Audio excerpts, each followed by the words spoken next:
So I wanted to share a whole bunch of books with you again today because I have been for about the last month or so now, I feel like I have been on like a Greek mythology kick, which I have not actually done since high school. I feel like Greek mythology was the first like pagan pantheon of gods that I had ever heard about. And when I was in high school, and or even probably before high school, but when I was in school and like learning about this stuff, like I thought that I deep dived and did a lot of research, but I've gotten way better at that over the years. Fortunately, because I am having a blast. There are so many things that I did not realize, and I wanted to just share some of the books that have been really enlightening and just also just really interesting and fun. Um, because, yeah.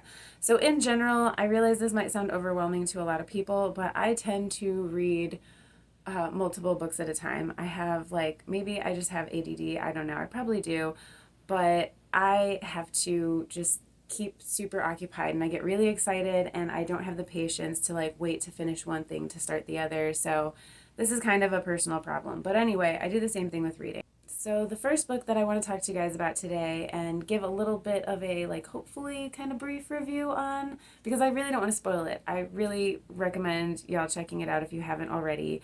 But that book is Troy by Stephen Fry. I do not have a physical copy because I actually was listening to the audiobook of this.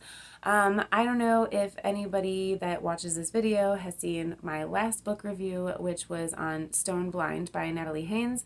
I really had a good time with that one. I really enjoyed it so much. And I wanted to listen to, because that was also an audiobook that I listened to. I've been real busy lately. But I wanted to listen to another audiobook by her, and I started listening to A Thousand Ships, which is the women's perspectives in the Trojan War. And I've heard a lot of really good things about it.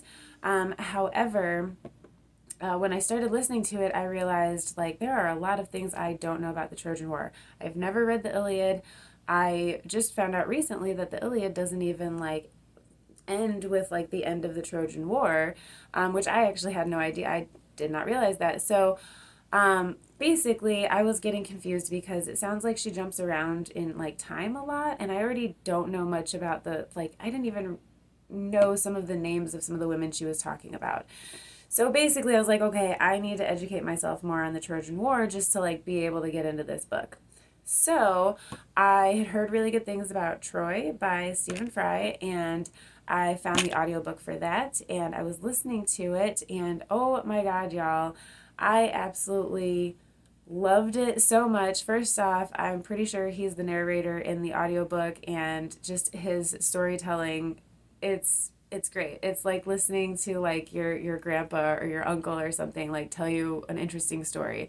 So that was really cool. But also just like he literally I feel like he pulled every bit of myth that like surrounding and like leading up to and about like families and everything that have to do with the Trojan War.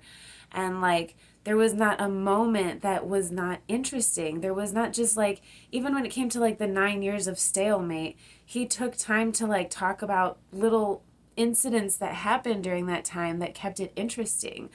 There was so many things that I learned about it. Like I didn't realize half the things I realized about like Paris listening to that and like how Paris and Helen's relationship came to an end. I don't want to get into too many spoilers for people who don't know about like all the myths like I didn't because I pretty much have like seen some movies and shows about it. I don't even think I've ever actually even read a book about the Trojan War, to be fair. Um, so there was just so many things, and I don't understand why, and like, especially in a TV show, so much of it got left out. But I would love to see like an actual full out like TV show based on this compilation of the myths surrounding this because it was fascinating. There was so many things I had not heard. He tells you when there's like different versions of things. He tells you like, you know, there's a few things that like got added later on and he'll be like, yeah, like this got added later on and I could leave it out because it's not really like it doesn't change the story, but I'm going to give it to you anyway so you have the full picture and you can decide for yourself what to do with it. And like just so much research had to have gone into this. It's incredibly impressive, just like how many sources he pulled from. If you have not read it, if you are interested in Troy, go check that out. I feel so much more like educated on just the entire subject and all the characters, and I didn't even realize how many mortals or like demigods were like sired by various deities that were like said them or their family members or like whatever, that were like connected to the gods and goddesses. And like, I don't know, maybe whoever's watching this has been more into Greek myth than I have, and you're like, I already know all this. Quick thought just to add to all that, I really appreciate not only the amount of research and how perfectly compiled all of the myths and stories and everything are into the book. It's very comprehensive and it's very easily digestible for people who like might not normally have an easy time remembering all of these things, especially when you read it in a classical format. I struggle with that myself, and it makes it so easy to understand, as well as just like it sounds like he's just telling you a story. It doesn't sound like you're reading a textbook. He just like, he'll drop like, you know, this is where this comes from, quick side note kind of thing, but it's real quick and kind of just feels like, you know, your grandpa is just sitting there like, oh yeah, well, you know, I read it over here, you know, like kind of thing. And so I just wanted to throw that in there because it's important to say, if you want to learn something but in a fun way, like Stephen Fry did an amazing job. So good. But that brings me to my next topic, which is getting into my other books on my reading list, or my very soon to be reading list. But pretty much, I think aside from one of these, I've already started all of them. Anyway, okay, so since Stephen Fry was so good at catching me up to speed on the Trojan War, I am going to eventually come back around to Natalie Haynes' A Thousand Ships. I do want to eventually get back to that because I do really love Natalie Haynes' writing. I have a book here that I want to mention that of hers that I'm going through now, but it's a bit different. Anyway, I'll get to that eventually. But I have decided, I know I'm going backwards in the order that he wrote these or whatever, but, and of the mythology to begin with, but I am going to be reading Mythos by Stephen Fry because I really like how he put the story together, and I like how he just combines so many things and tells you where he pulls the information from and all of that.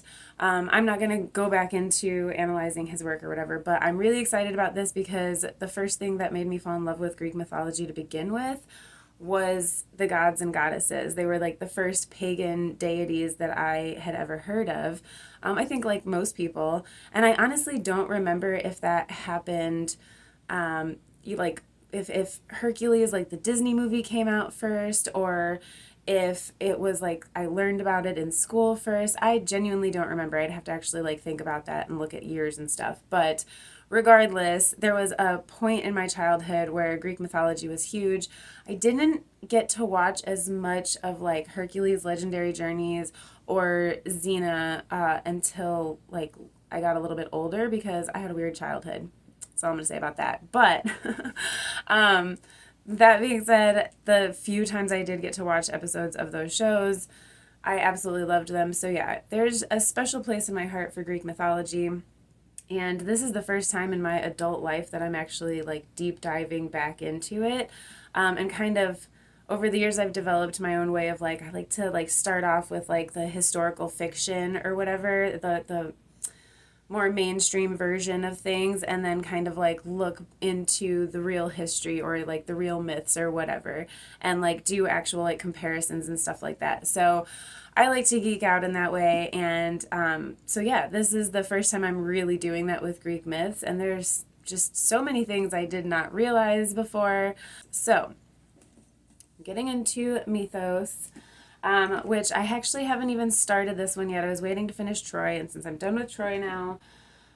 But yeah, also the reason that I am not getting into A Thousand Ships by Natalie Haynes immediately although it is on my soon-to-be TBR, is because I found this book. And I don't know if anybody who watches this is familiar with the like mini series that came. It's about 3 hours long. And it's currently like free on YouTube, I found out. But it's called Helen of Troy. And it came out, I want to say, in like 2003 or something like that. And I was obsessed. That was like the first version of the Trojan War I had ever seen. And I was obsessed. And I loved getting things more from Helen's perspective. And since then, some of the other movies or shows or whatever that have come out about it, I've been really disappointed because like you don't really get a lot of the like female perspectives. So I found out this book was written after that miniseries, but regardless, I still ordered it. I had no idea what a chonker this one is. This is like almost 900 pages long, I think, if I remember right. It's almost 800 pages long, but still, it's a big one. But I had literally started it just like, I want to say like yesterday. I actually like started reading it and I am already like 100 pages in. I'm loving it so far. I should say this is by Margaret George. Came out in like 2007, but I haven't seen a lot of people so far that have talked about this on YouTube, so I figured I would mention it because I'm loving the writing style. I'm loving how in-depth she goes. Like, I didn't know until very recently, like, that Helen of Troy is actually the daughter of Zeus. And I think, if I'm remembering accurately, I gotta fact check myself to be fair, but I think she's the only mortal daughter of Zeus, like by a mortal woman. So I had no idea about that, but that's why she's so beautiful. And like, so there's all of these like little things, and it's also really interesting too, because again, I'm not super far into it. I'll probably do a review just on this one because it is so big. And there's already so much that I've found in this, so I want to give it its own credit. But I also am really loving because it goes a lot into like ancient Greek culture and like their religion. It talks about the I'm not going to say this right, but the Eleusinian mysteries, which were centered around Demeter and Persephone and how Persephone gets taken into the underworld for a portion of the year and all of that. So it goes into a lot of things like that, and it's just really, really interesting. So I'm having a lot of fun with this one. I'm probably going to get through it pretty quick despite its size because I find that when I pick it up to start reading it, I just lose time, and that's always a good sign. So I'm really excited about that. If you've ever been interested in Helen of Troy, not even having finished this, I would already recommend it. But again, I'll talk about that one more after I finish it. So the other two that I wanted to mention to you guys while I am on this like Greek myth binge right now. The other two that I am currently reading are similar in certain ways, but also very unique. So one of these books is the Natalie Haynes book that I said that I had picked up because I got really excited when I read the description about it. Basically, it's a little different, I think, than anything else. It's more like a discussion. It's not really so much a story as far as I can tell, but I'm going to take my time with this because I have a friend who I actually bought a copy for. She got really excited when she heard about it, so we're going to kind of go through it together and discuss as we go, like chapter by chapter, because each chapter in this is focused on a different woman in Greek mythology that basically we only hear their stories from the male perspectives. So it's kind of deep diving into their side of things, and it's almost like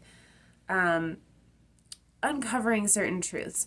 Again, I'm probably going to go more into this as I start reading. I've barely dived into this one because, like I said, I'm trying to read it with a friend of mine, and I just gave her her copy a few days ago.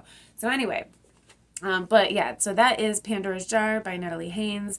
I'm already really, really excited about this one because I love the feminine perspective. You really hardly ever get it in history, so I get excited about these things. The other one, like I said, is kind of similar, kind of not, because this one is Wake Siren by Nina McLaughlin. Did I say that right? McLaughlin. I think I said it right. So this is basically, it's Wake Siren Ovid resung. So it's basically Ovid's Metamorphoses, but maybe not the entire thing, but a good chunk of stories from it that are retold from the perspectives of the goddesses or the women. That basically, if you know anything about Metamorphoses, it's pretty messed up. A lot of the stories are just like very dark, and you can, some of them you can tell in kind of could be a funny way, but really like if you think like even a little bit about the story, it's kind of just they're pretty much all messed up in my personal opinion. Now I've never read it in its entirety, the original Metamorphoses. I do have a copy, and I have been doing this practice with this particular one of, before I read the retelling, I will read the original, in this particular translation, which is by Rolf Humphreys.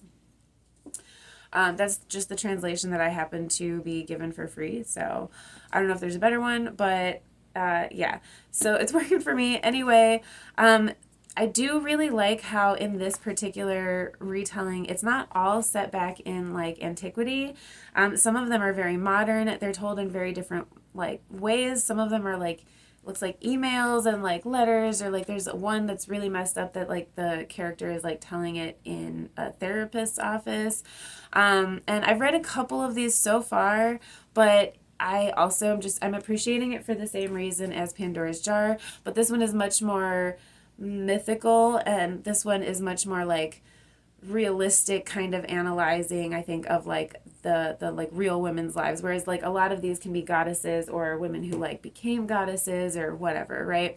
But I am loving them both, so I just wanted to give you guys those recommendations because these are the things that I've been nerding out on while not writing my own stuff lately, and also just like understanding better like the structure of myths, and like just analyzing it is really helpful in writing my own stuff. So yeah, I hope that maybe if myths are inspiring or interesting to you, then there's something on this list that I gave you today that could be really fun for you. Have you read any of the books that I mentioned in this video? I'd love to hear what you think of them. What was your opinions? I'd love to hear in general, like, do you have other myth retellings? I've heard of Song of Achilles. It's definitely also on my TBR. But yeah, anything that I didn't like mention in this that you would recommend as far as like Greek myths, or even just like retellings of other myths in general from any part of the world or any time period, let me know in the description below. Thank you guys so much for watching. Please like, share, subscribe. Thank you to all my new subscribers, and I'll see y'all very soon. Happy reading.